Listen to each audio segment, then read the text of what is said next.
This is another example of why we should always be ready or prepared at any given time. There's an article on Fox News that I was looking at, I was just reading. Let me actually pull it up for you here.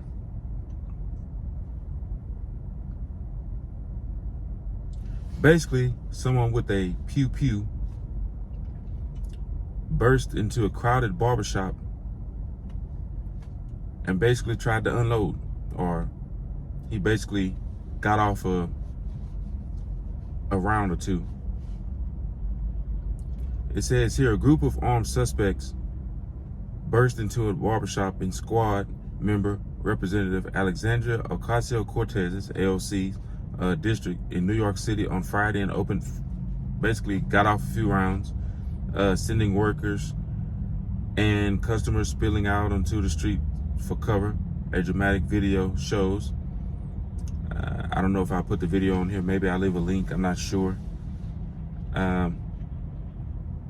It says the suspects were initially stopped in their tracks by one of the barbers, and he's actually a legal immigrant from Dominican Republic, so he is legal, who confronted the trio and wrestled with one of the guys, giving the fleeing man enough time to find safety in the back of the barbershop. The barber, a father of 7, is being hailed as a hero by local officials. The shocking incident, which sources say was gang-related, took place on Roosevelt Avenue in Queens, a busy commercial strip which has been plagued with open-air prostitution and other forms of crime for years, with some residents there comparing the neighborhood to a third world country. So we can see this is pretty much a bad little district here, a crime-ridden district right here, headed by AOC. And the video from Friday shows a man standing inside Langumas El Cache barbershop at 10317 Roosevelt Avenue at around about 5:45 p.m. when suddenly the suspect burst into the establishment. The targeted man races to the rear of the barbershop for safety, and the suspects are then seen being confronted by local barber Rafael Abreu, who forces them back to the front of the door. Goes on to say, but one of the suspects, who is armed, makes a lunge for his target and pulls out his pew-pew.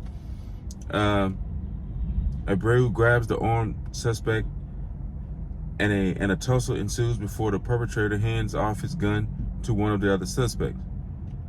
As the other workers and customers make a beeline for the door, the newly armed man, dressed in a black hoodie and black pants, walks to the rear of the barbershop and fires. Wow. He gets off a round. This is I'm not gonna read the whole story to you all, but it basically lets you know that we're in a day and age right now where people aren't really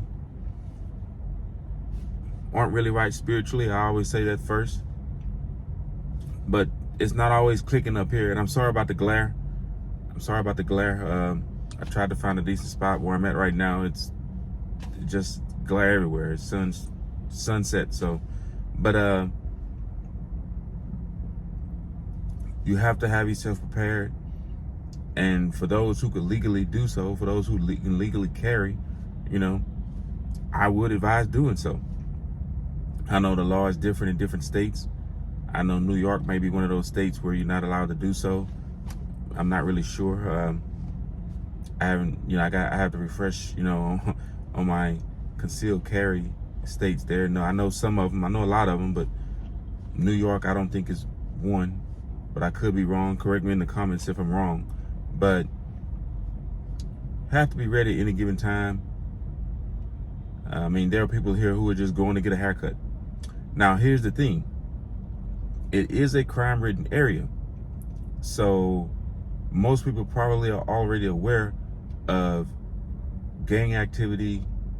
They know that there's a lot of crime there. Because me personally, I've been in areas in the city, where I'm at, where it's a crime-ridden area, but you know your barber, that's where your barber's located, and you don't want to change barbers. It's hard to find a really good barber. You may find one or two, and I believe you have a great barber, have them, then you always have a backup. And I think that's probably why the people still go there, because the barber is really good, and they probably know everyone in the barber shop and maybe have a good relationship with them. But as the article said, it's crime-ridden, a lot of prostitution, and obviously I'm pretty sure this is not the first time some gang activity or gang-related crimes have taken place. So we have to be aware of our situation, aware of where we are, and our situation awareness has to be on point at all times. But I'm pretty sure the people in this barbershop, they're aware of what's going on in the neighborhood, and more than likely they still continue to go there, which if that's what they want to do, that's what they want to do. But as far as everyone in general, if you can legally conceal carry, I would definitely recommend it. If you can't, I would probably try my best to stay away from places that don't allow it.